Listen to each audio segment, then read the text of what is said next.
Hey everyone, welcome to a very special bonus lore episode. If you like lore, mythology, ramblings from me, or just want a little bit more context for what's happening in the campaign, this will be the perfect episode for you. I'm going to dive pretty much right into things. I've got a feeling this is going to be a bit of a longer episode, but I'm going to do everything in my power to kind of keep it in a very condensed overview of the world that the campaign is set in. I'm a huge nerd and I love the world that I've built for this, so there's obviously going to be some longer winded sections. Obviously, this isn't everything with every detail, but I think it'll kind of help set the stage a bit without giving away any secrets that may be revealed in future chapters. If I don't answer things that seem important, just leave a comment and I'll try to respond to it. I'm sure I forgot stuff. It was a lot of content for me to go through, and I will never pass up an opportunity to talk more about this world I've created. But yeah, I'll throw on a little bit of some calm D&D fantasy sound of music, a little campfire or fireplace sounds, so you can just kind of kick back, relax, enjoy a little lore with a little comforting background audio. But without further ado, let's jump into the mythology of the campaign of the Last Colossus. At the beginning of all, there was only a vast and violent expanse of dark nothingness. And what did exist and thrived in this oppressive primordial void were evil creatures, known as the Dark Ones, or in the native tongue, Óndarvar, which lived in the darkness, preying upon each other in a futile attempt to sate their bloodlust. In this era of chaos, there was no leader of the Óndarvar, nor order amongst their kind at all. They just ruled this expansive void unopposed with their wretched ways, killing each other, eating each other, and howling in the darkness. And then from where divine intervention came and how it came really to be, there's no solid answer that can be found. Some theorize a greater power outside the realm intervened, while others believed it was completely random. But regardless, in opposition to this ceaseless dark horde of Óndarvar, there was suddenly a being of light. Her name was Adalyn, which meant noble one in the Elder tongue, and she possessed what's known as the Great Light and a single directive in her mind, which was to repel the darkness. This infinite swarm of Óndarvar immediately descended upon her, but she made use of the light, fighting back against the Dark Ones using the incomprehensible primordial magic that flowed through her. And for nearly a millennium, she repelled the forces of darkness, cutting through them and littering the void with piles of rotting, wretched Óndarvar corpses. And as time went on and the slew of corpses began to spread across this vast void, they formed the first tangible lands. Now, during this millennia of battle, Adalyn sustained many injuries from the sharp talons and the improvised weapons of the Óndarvar, but only one successfully sank their fangs into the goddess.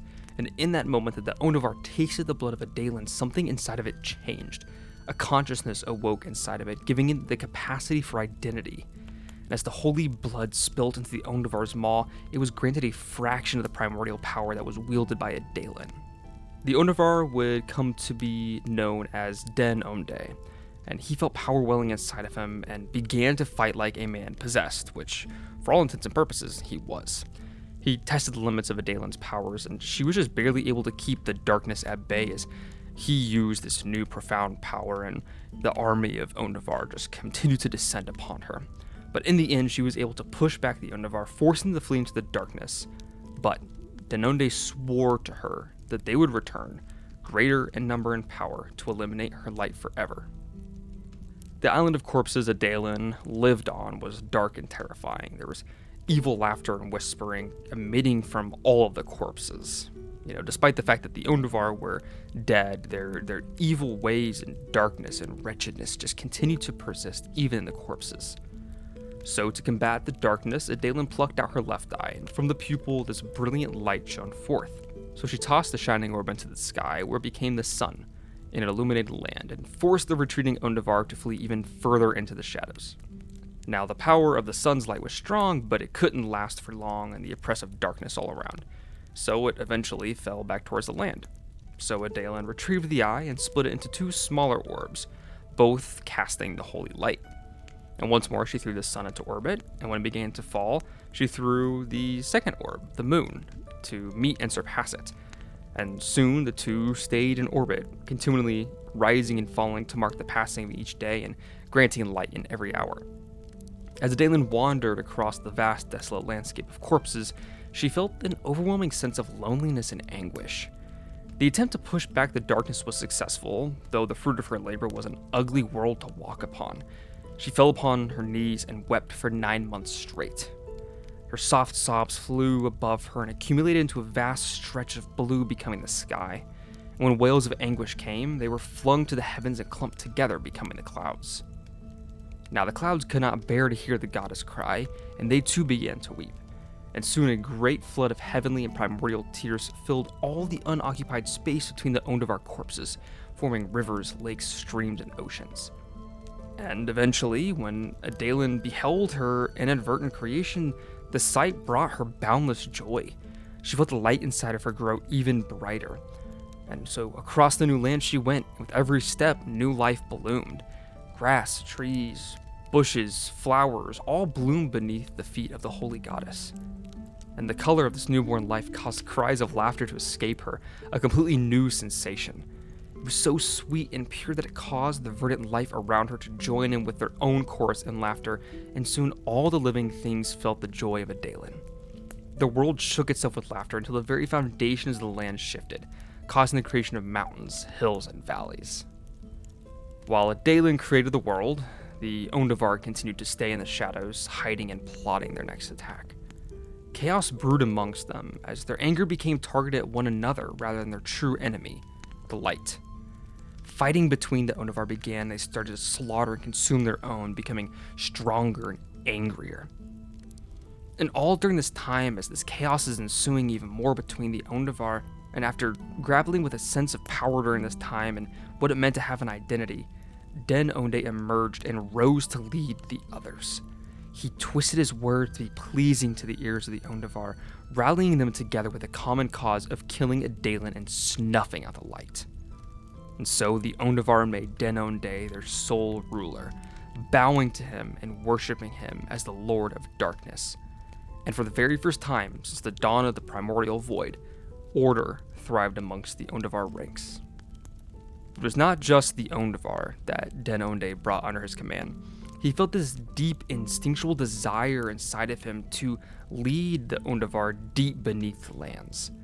And so, they ventured below the surface of Eldrathil until he reached the compressed layers of the Óndarvar bodies that Adalyn had been slaying for millennia. His black heart ached when he saw the vast expanse of his kind's corpses, and such agony welled inside of him that he let a ferocious howl which shook the entire foundation of the world. He transformed his fury and channeled the power he had taken from Adalyn and willed the corpses beneath the world to take physical form and transform their bodies into wretched infernal creatures. These infernals looked to Den-Ondé without the reverence he desired and felt that he deserved it to bring them to life. So he seized the nearest infernal and devoured their hellish flesh before tossing the corpse aside and declaring that the infernals owed him both their lives and fidelity. For he brought them into the world, he had every right to remove them from it as painfully as possible. And so, the infernals bowed with the Óndarvar and swore allegiance to Den-Ondé. During this time, Adalyn continued to venture the world and breathing new life into the flora, which in turn brought forth fauna. An overwhelming sense of peace and purpose filled her soul. And it was like that for some time. Happiness, peace, and light was all that Adalyn knew. But it was squandered as the Óndarvar returned with their infernal forces. It was just like Den-Ondé had promised. They were back, and stronger than ever. The battle between Adalyn, the Óndarvar, and Infernals raged across the land, and the goddess quickly found herself outmatched and overwhelmed. All of the dark, foul creatures desired to taste the blood of Adalyn, and they did. They sunk their fangs into her radiant skin, tearing flesh from the bone. Her holy blood splashed upon the ground, and the forces of darkness stopped to lap it up. And just like with Den-Ondé, these creatures gained the consciousness of identity and primordial power. And as the army weakened the goddess, Den-Ondé finally arrived at the battle, waiting for the perfect moment. He came in brandishing a weapon that he forged in the fires of infernal blood. And the two engaged in battle, evenly matched forces of light and dark. Now, where the blood of Den-Ondé spilled, fire sprung forth, creating flowing rivers of fire. The unholy blood that seeped into the mountains created volcanoes. A clash between the two powerful entities shook the fabric of reality so violently that two new planes formed, both being reflections of Eldrathil itself. Even Tiri became a reflection of light and mystic wonders, while Tymið became a reflection of oppressive darkness. And there came a point in the battle when Adalyn knew that she was critically injured, and made one last attempt to vanquish the Óndarvar, even if it meant losing her own life. So, using nearly every ounce of her power, she let forth a powerful eruption of the light and spread across the whole world, killing and severely injuring nearly every single one of the Óndarvar and the Infernals.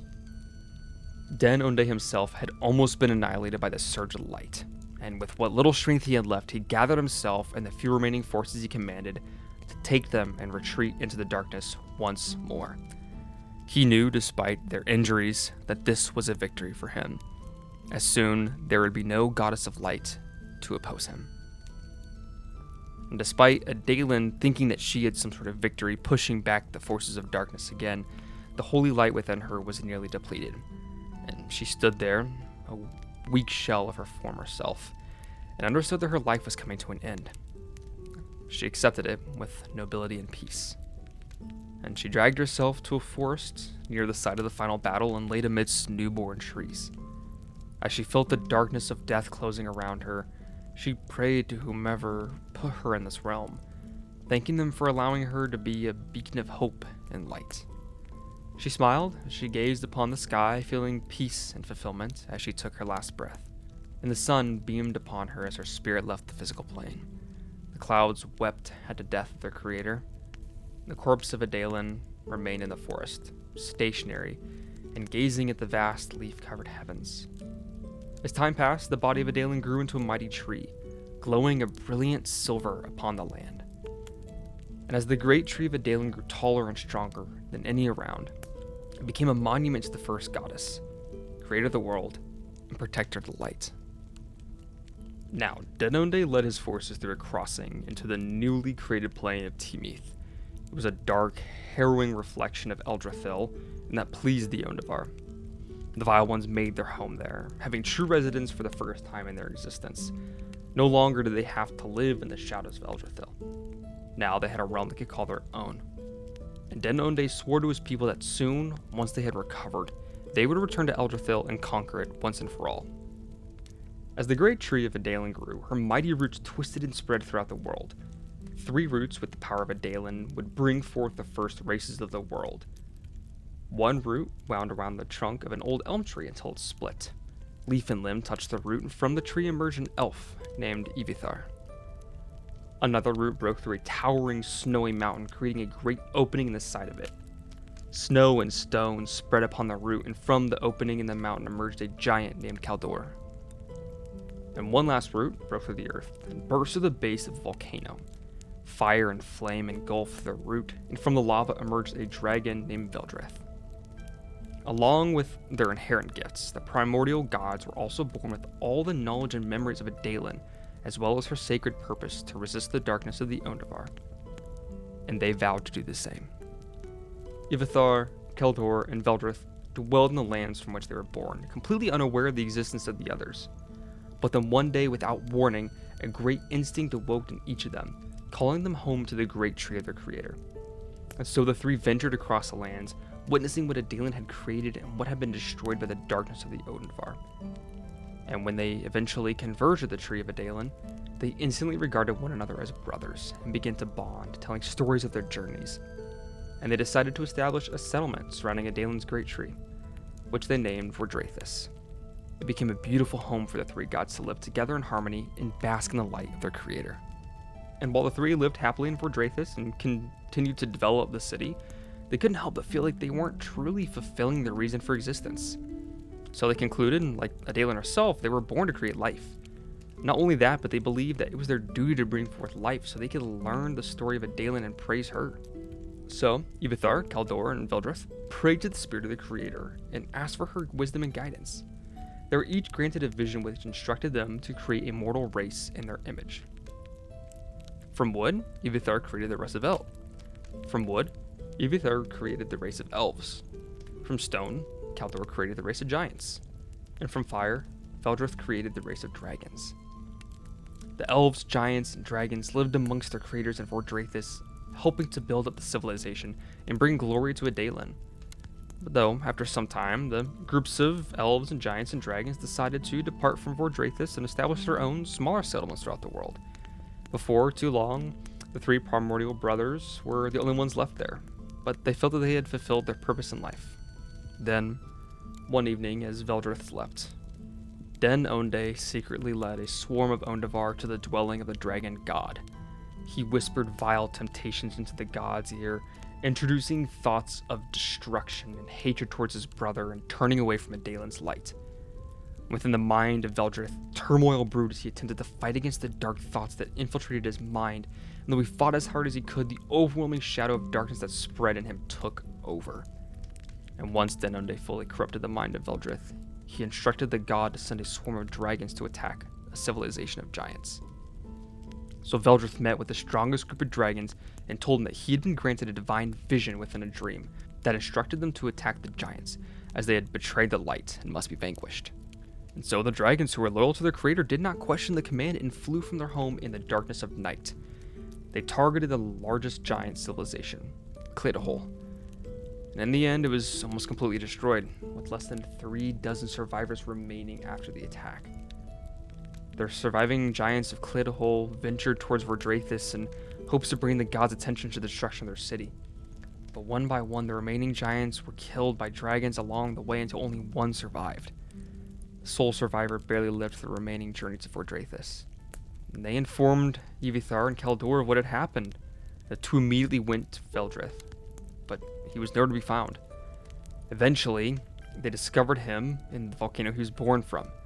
Veldrith was questioned about the attack, but he declined any knowledge of the event. But Evithar and Kaldor could see the darkness behind their brother's eyes, and they feared him. They instructed him to return with them to Vordráthis to be cleansed by the great tree, but he refused. So, Evithar and Kaldor attempted to remove Veldrith from the volcano with physical force, but the dragon god fought back, injuring his brothers. Veldrith summoned his dragon followers to attack Evithar and Kaldor as they fled, and for the first time ever, the two gods had to take the lives of other living beings. Evithar and Kaldor, both severely injured, returned to Vordráthis and summoned the elves and giants to come to their aid. The dragons, now led by Veldrith, attacked Vordráthis. This marked the beginning of the First War, the Age of Fire and Blood. Evithar and Kaldor did all they could to fight back against the overwhelming number of corrupted dragons that attacked them in the Holy City. The giants and the elves departed from their homes and took up arms. As quickly as they could, they traveled to Vordráthis. But they were attacked by dragons as they traveled, thinning out the numbers of allies that could come to the aid of Evithar and Kaldor. Eventually, small groups of elves and giants did arrive at Vordráthis and aided the gods in their fight against the dragons. The war spanned on for decades, and almost every area of Eldrathil was severely damaged or faced some sort of major destruction as groups fought throughout the world. The primordial gods created more elves and giants and dragons to help them aid in the fight, and it seemed that whenever a soldier was killed, they were quickly replaced with a new one. Eventually, after so much fighting and so much bloodshed, Kaldor was able to physically restrain Veldrith, while Evithar exercised Den-Ondé's power from the mind of the dragon god. This act ended the war, and the three primordial gods spread the news of Den-Ondé's corruption and the subsequent removal of his darkness from Veldrith. Now, after the battle had concluded and the world began to rebuild, Evithar, Kaldor, and Veldrith held a council to determine how they could prevent another thing like this from happening, how to prevent another war, and how to keep this world safe from the darkness. It was determined they needed other powerful beings to help them facilitate and protect mortals and have authority over aspects of the world. And thus the pantheon of gods was created. The three primordial gods prayed to Adalin for guidance as they removed branches from her tree. They carved the gods from these holy branches and breathed life into them. Each newly created god was given the memories and powers of Adalin and the three primordial gods, and they swore to protect the world from the darkness of the Óndarvar and Infernals, no matter the cost. And the gods, like their creators, were made to have incredible powers, but were neither omnipotent nor omnipresent. And the gods that were created were Solkona, the goddess of light, the sun and day, her sister Mirkar, which was her opposite and the goddess of darkness, the moon, stars, and night. Calibri, the goddess of chaos and luck. Osemthur, the goddess of dreams, nightmare, destiny, and prophecy. Orsted, the goddess of seasons, weather, harvest, and nature. Dalthavi, the goddess of death and wisdom. Strithsanda, the goddess of love and war, but specifically justice and courage. Leiknir, the goddess of magic and medicine. Ifirth, the god of passage in the afterlife. Uthafir, the god of sea and storms. Bronild, the god of the forge and fire. Striverthi, the brother of Strithsanda and the god of war, but specifically victory and strength. Thraldor, god of earth, stone, and civilization. Mirovan, actually the first god I created, and the god of heroism, power, and bravery. And finally, Frithur, the god of peace, hope, music, and art. But he was a mortal that ended up ascending to godhood by proving himself of pure heart and dedicated to the gods during the wars. There were also some minor deities with no specific domain, or maybe they were minor children of the gods. They don't play a huge role in a lot of things, but they'll come up later. They were Vorin, Sulfraya, Aldrisa, Dornor, and Morthis. They were the first minor deities of Eldrathil. Now, from Osemthur and Frithur came a host of offspring. 9 nearly identical daughters were born to the two gods, all of whom inherited their mother's ability to see the future. And these 9 children, who would come to be known as the Varas, were the wise seers with the profound ability to see a person's fate. Though fate is typically seen as how someone dies, they can see some other specific details, but they're a little harder to discern, because the future is always shifting and changing, with one small action or last-minute decision altering the course of events. So with the future always moving, the Varas attempt to see the possibilities of all potential futures and outcomes. Now, Orsted weaved clothing of beautiful feathers of hummingbirds to adorn these newborn children, and as they grew to adulthood in a few weeks, so did their clothing grow with them. And the Varas commonly now appear as hummingbirds throughout Eldrathil, never shedding the gift given from Orsted. So whenever people see hummingbirds, they see it as a sign that the Varas, the Fates, are there in the moment with them. With a pantheon of gods to help govern the land, and with peace thriving in Eldrathil, the 3 primordial gods turned their attention to another important matter: those that had been slain during the First War. They agreed that those who had given their lives to fight back against the darkness deserved more than just their dark fate. And in addition to wanting a better ending for the dead, the gods just wanted a way to have an army to continue to fight against the Óndarvar in a never-ending conflict. So they kneeled at the great tree and prayed to Adalian for 3 weeks. They asked her for insight and the power to accomplish the grand task, and in the end, their prayers were answered. All the gods used their combined power to create a plane of reality that existed adjacent to the physical plane. This new plane was named Thalvëdris, and it became the designated spot for the souls of the dead to come, where they would be united with the gods and live and train in Vordráthis, which exists both in the physical world of Eldrathil and the spirit plane of Thalvëdris simultaneously. After it had been created, Dalthavi and Ifirth prayed once more to Adalian, asking to be shown the way to souls that had been slain. What they found was yet another plane of reality that they had no idea existed. This one, named Sturnuthur, which was the Cosmic Sea. So the 2 retrieved as many souls as they could from the Cosmic Sea and brought them to become the first Wraiths, which are the souls of the dead. While not actively in combat within Thalvëdris, the Wraiths train with one another, dine in the great halls of Vordráthis, and reunite with deceased loved ones. As the gods were establishing Thalvëdris, a time of peace and progress had been brought across all of Eldrathil. Cities of all sizes were built, and unique cultures developed, and trade began between civilizations. While the world thrived, the gods continued their quest to fulfill their purpose and create a beautiful world to bask in the light of Adalian. They once again prayed for guidance and then used their knowledge of previous creation to form more mortals to populate the world. A full breadth of races were created. Some reflected the primordial gods, such as elemental elves and Goliaths and dragonkin, and all the gods had a hand in creating the mortal races and breathing life into them. Each mortal was created with the ability to make their own decisions and were not bound by any particular alignment. Anyone could be anything they wanted and live their life according to that. With Eldrathil populated with a vast number of diverse races, even more cities were created, more cultures bloomed, trade increased, and relations between races began. The world had finally become a beautiful place worthy of Adalian herself. But, of course, the peace and prosperity of the world disgusted Den-Ondé. For years, he and the Óndarvar hid in the shadows, watching the world blossom as they regained their strength. So, Den-Ondé sent his most cunning warriors to Vordráthis, and instructed them to steal any of the gods' children they could. They returned with 3. A daughter, Straverthi and Dathavi, the son, Vuthafir and Srisanda, and the daughter of Arsted, born from a seed and not the womb. And with the children of the gods in his possession, Den-Ondé corrupted their entire beings, warping them from children of the light to servants of the darkness and aging them to adulthood in a moment. Den-Ondé, pleased with his creations, forced the children to swear eternal fidelity to him and to his cause. And they did. And thus they were called Kíroths, the Darkness Sworn. When the gods discovered their children had been taken, they stormed across the world looking for them. Across mountain and sea they searched. Their cries of anguish shook the foundations of the world and pierced through the howling winds, frightening the mortals. Den-Ondé was delighted by their fear and sorrow. It strengthened him and caused his black soul to swell. Eventually, in an attempt to amplify their anguish, the vile leader of the Óndarvar revealed the Kíroths to the gods. His wish was fulfilled. The gods grew ever more sorrowful, but soon their sorrow grew to hate, and hate to a rage that burned like the sun itself. And thus, the Second War began, the Age of Darkness. The gods descended upon the Óndarvar like wild animals, slaughtering them before they had a chance to realize what was happening.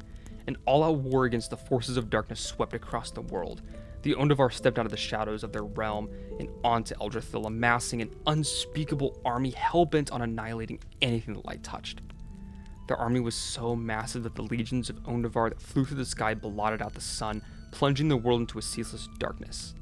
The only light that shone upon the lands was that of the great tree of Adalin, which even that struggled to pierce through the flying masses of Óndarvar. Soon the gods called upon the mortals of the world to come to their aid. All of them accepted, except for the dragons, who feared getting involved in another war. In fact, Veldrið forbade them from fighting, and he sequestered them underground far away from combat. In response, the Infernals, who had residence both with the Óndarvar and their own realm, and the Kíroths, came to the aid of Den-Ondé and the Óndarvar, once more evening the odds of the battles. Long, dark, bloody years stretched on. The opposing armies fought across Eldrathil, ravaging much of its beauty and the civilizations that had been built. An immeasurable number of lives had been lost, and there was no rest for the dead. For the moment they were slain, their souls became wraiths that continued to fight against the darkness of the Óndarvar.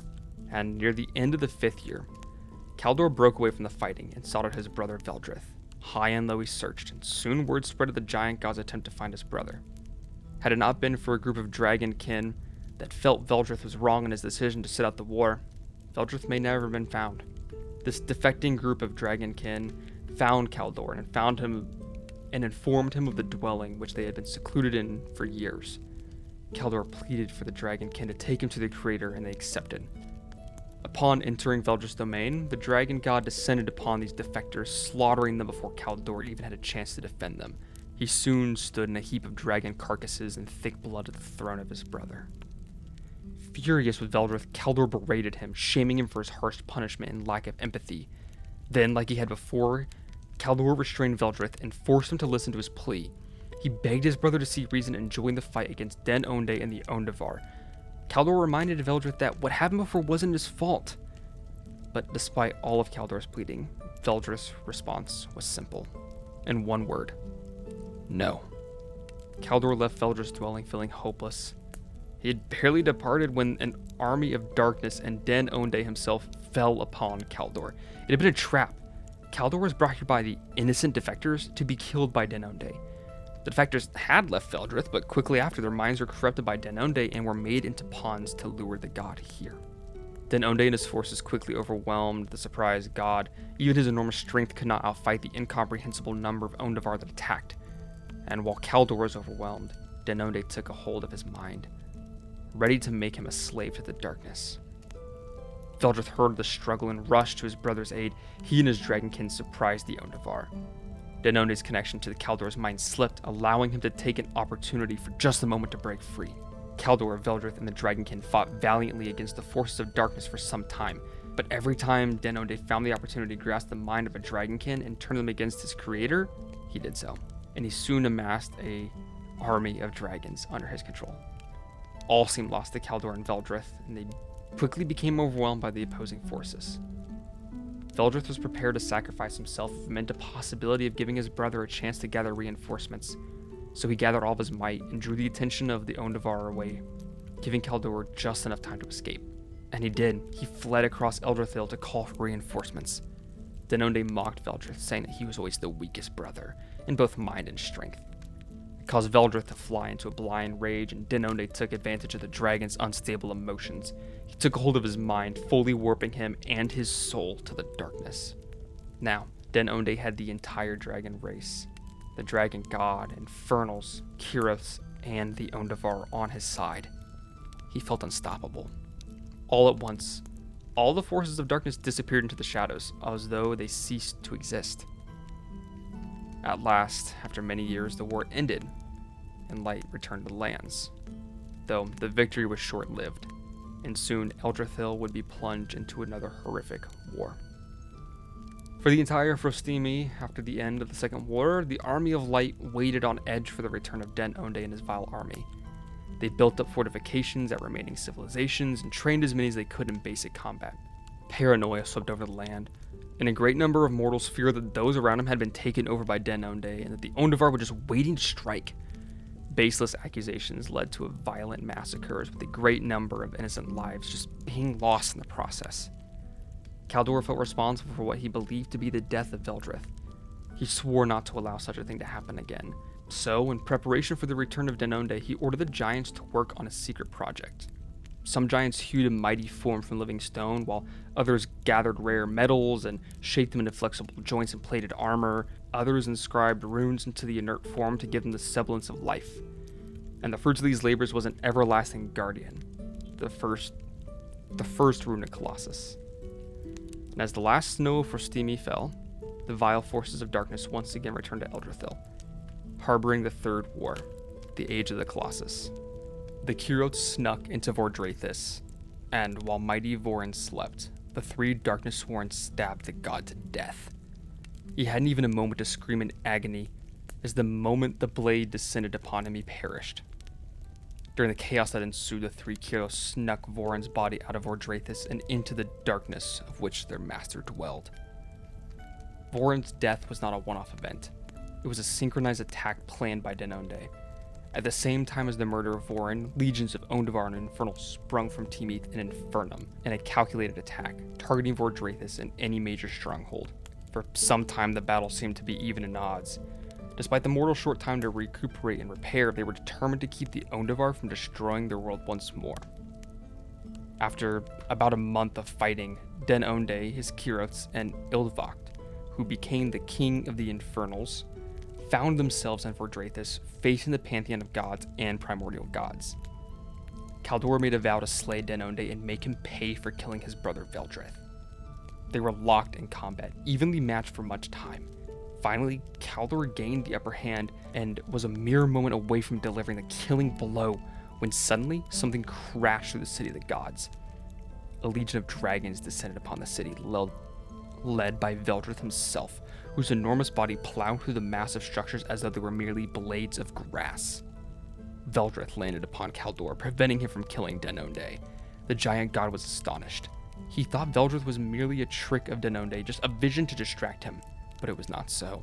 Veldrith pinned Kaldor in his moment of shock and heaved a great plume of fire upon him, scarring and charring the right side of his face. This snapped Kaldor's attention back, and he quickly realized Veldrith and the dragon legions were all under the control of Den-Ondé. Thus, the dragon armies entered the fight, bringing about much death and destruction. They razed civilizations, burning them down in a matter of moments. Cities across Eldrathil burned like great pyres of a sacrifice to the gods, but no god would accept these offerings. As the dragons joined the fight, the giants unleashed their secret projects, an intimidating army of colossi.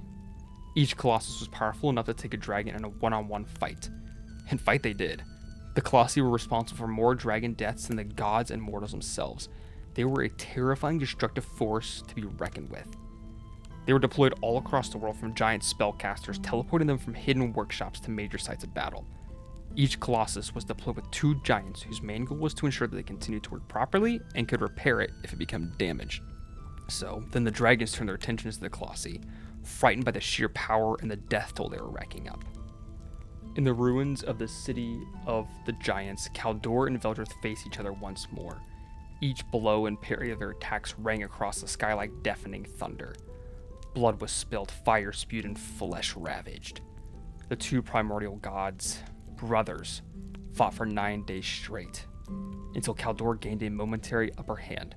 He took the advantage, raising his great blade above his head, ready to kill his brother. Veldrith saw it coming, and Den-Ondé let the veil of darkness slip just long enough to let the dragon beg for mercy. Kaldor had seen the destruction and death caused by the dragons and Den-Ondé's control over them. He decided he could not let it happen any longer. The giant god gave no mercy to his brother and swung the blade down upon the neck, severing it from the body and killing Veldrith once and for all. With Veldrith's mighty head in hand, the injured Kaldor silently left the battlefield. He walked through ruins and bloody skirmishes in silent vigil, and then was never seen again.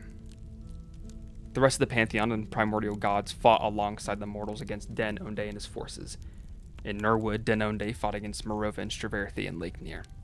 In Siavar, the Kíroths fought against Thraldor, Uthafir, Ifirth, and Stríthsanda. In Osirith, Ildvak and the strongest Infernals fought against Solkona, Mirkar, Dathavi, and Brunhild. And the remainder of the gods fought throughout the world against Óndarvar, Infernals, and dragons. After years of fighting the Colossi, the dragons, Óndarvar, and Infernals discovered the major weakness in the behemoth machines. A mystic power core could be exposed in the back of the Colossus by removing a vent panel. The vent panels allowed for excess energy to be expelled rather than combusting and destroying the Colossus, and removing the panel left the core exposed and easy to destroy.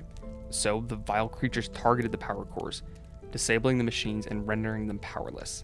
The giant smiths could not repair the cores, nor did they have any spare ones. Everything had been used.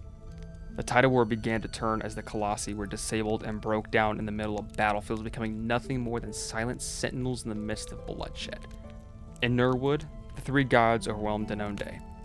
No matter how many reinforcements are called, the determined mortals and gods slew the dark forces. Now, there came a moment when Straverthi and Mirovan had Den-Ondé pinned, while Leiknir had used her magic to subdue him. She hoped to break his mental grasp on all the forces he had turned away from the light. And though Leiknir tried to break his control, it was in vain. His mind, even while he was restrained and subdued, was just far too powerful. It was then decided they were just going to have to kill Den-Ondé, even if it meant that those under his control may perish. It was a sacrifice the gods were going to have to make. So, Mirovan, the first of the gods, raised his deadly blades and plunged them into the chest of the vile Óndarvar king. Den-Ondé smiled and laughed as the blades pierced his black heart. He stared into Mirovan's eyes and whispered, "I cannot be killed." With a burst of oppressive darkness that spread across all of Eldrathil, Den-Ondé's body exploded. The smoky darkness hung in the air, blocking the light of the great tree across the world. The laughter of Den-Ondé echoed in the darkness, sending shivers of fear through all who heard it. Mirovan, who had landed the killing blow, saw a pair of red eyes in the mist. He prepared to attack, but the mist flew into him through his eyes and nose and his mouth. It racked him with pain for what felt like an eternity, but he could not scream. No one saw what happened to Mirovan. The darkness was too thick, too oppressive. Everything happened so quickly. There was hardly even a moment to catch one's breath. A great number of the Pantheon was critically injured, but after years and years of grueling fighting, the war had ended. And in its place, another one immediately began, the War of the Gods. So there Mirovan stood, his eyes glowing blood red. The dark smoke that engulfed the world suddenly raced into his body and filled him. He had absorbed and become one with the darkness of Den-Ondé. Straverthi and Leiknir, thinking he was simply injured, rushed to his aid, but Mirovan sent forth an eruption of darkness which threw the gods back. As he realized his power, Mirovan called upon Voron to return to life and serve his will. Instantly, the once-dead god emerged through a crossing and was prepared to serve his new master. Then, Mirovan summoned the injured minor deities, Silfraya, Aldrisa, Dornir, and Morthus. They appeared in a heartbeat, unaware what was happening. Mirovan bent their minds to his will, subjugating them and making them slaves to the darkness. They bowed to him and swore their fidelity. He then returned them to the battlefields from where they had been fighting, and again ordered them to wreak havoc upon the world. For most of the war, the gods fought one another. As much as they could, the mortals helped, but the powers of the corrupted gods was too strong, as were the army of the Óndarvar, Infernal, and dragons. The gods instructed the loyal mortals to focus on the armies and allowed them to take on the corrupted gods in Mirovan. They did not want more mortals to perish at the hands of the gods. The few remaining colossi were utilized in the fight, primarily to try to weaken the corrupted gods, but it was pointless. The corrupted gods did not even seem to falter for a moment. As strong as they were when they were followers of the light, they seemed twice as strong as followers of darkness. Soon, not a single functioning colossus was left, and in some cases the corrupted gods equipped themselves with the shells of the colossi as armor or weapons to kill the giants that had once built them. The mortals were heavily impacted by the destruction from the corrupted gods to the point where nearly every civilization had become nothing more than ruins. Centuries of development were squandered by just a few years of fighting. With the mortal death toll growing by the day, groups of desperate people went into hiding to avoid being killed by the corrupted gods. In the end, no more than a few dozen of these groups survived. The rest were slaughtered by the forces of darkness. So much of the war was the same for the mortals that it had been for the previous two. Just endless fighting, swaths of Óndarvar, Infernal, Dragonborn, and Kíroths. For the gods, it was a bloody blur of never-ending violence. The godly beings could not find a weakness in the others. The only weakness would come from the eventual exhaustion of a decade of fighting. In Vordráthis, at the base of the Great Tree, Mirovan and Íþróttar were locked in heated combat. Mirovan swung his mighty blades and severed Íþróttar's arm and leg. The limbs fell to the ground and the blood seeped into the roots of the tree. Branches from Adelin's great tree bent down and wrapped around the wounded primordial god, and they formed wooden limbs that shone with the light of Adalin. Íþróttar grabbed Mirovan with his newly formed limbs and sent forth an eruption of great light, bringing Mirovan to his knees. And after nearly 11 years, the corrupted deities had been killed, and Mirovan nearly defeated. Mirovan, horribly beaten and suddenly filled with the great light, was temporarily free from Den-Ondé's grip of his mind. He had a moment of realization, understanding that if any of the other gods slayed him, the darkness of Den-Ondé would just take over them instead. He requested to be chained somewhere in Eldrathil where nobody could ever find him, and then have the gods' memories erased to this location. The gods agreed to Mirovan's plan and bound him in enchanted chains that could not be removed except by the permission of every single god through the spell. When they found the right place to sequester Mirovan away from eternity, they said their goodbyes. A spell was cast by all the gods, erasing the location of Mirovan from the minds of everyone across the world. And it was then that he was lost to time, never to be found again. Leiknir, Mirovan's wife, went into hiding after the spell was cast, sequestering herself far above Somra for decades. Íþróttar remained at the base of the great tree, appointing himself as the guardian and caretaker of Adelin's great tree.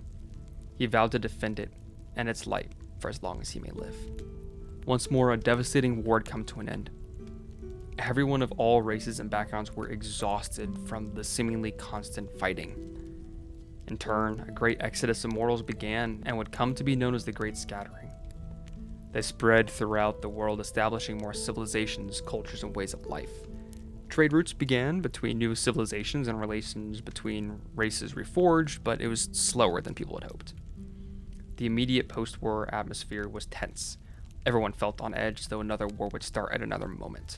It was an extremely devastating time for the world, and for a long while, many felt as though the light of Adalin had been lost from the world entirely. The gods felt great guilt at the wars that had torn the world and mortals apart, and so they decided to separate themselves from the mortals and allow them to live their lives without being as directly involved. They did not want the mortals to resent them and being in constant fear of living amongst such powerful beings. So, Vordráthis was separated from the rest of the continent and moved across the ocean. With as long and toilsome and bloody as the wars were, there was an overabundance of souls inhabiting Thalvëdris and Vordráthis. Many of these souls were those of evil individuals that had fought against the gods and the light of Adalin in the wars. So to combat this overcrowding and acceptance of evil souls, the gods set a mystical restriction on Vordráthis and Thalvëdris.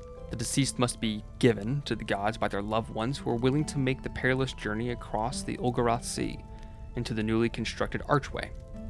Those who were deemed by Yfirth to have lived a good life and fought for the light were granted entry to Thalvëdris and to fight alongside the gods. All others turned away. A physical boundary, like a great wall made of shining clouds, was placed between the archway and Vordráthis. The barrier becomes visible when getting close to the god's home, but is invisible at all other times, so you can see the great tree and bask in its light. And now, present day, the time of our campaign. Tensions are still high, despite it being almost 100 years since the Banishment of Mirovan and the end of the War of the Gods. Mortals still love and worship the gods, but there's also a slight fear of them. They've seen the awesome power that the gods are truly capable of. Creatures from Infernum, the Underdark, even Tiri, and Tymið have begun to appear throughout Eldrathil. The fabric of reality that separates all the planes seems to be a little weaker. And more Óndarvar are taking physical shape in Eldrathil, and have begun possessing mortals even without having to be summoned. This has broken a nearly lifelong thought that the Dark Ones could not take over mortals unless invited in.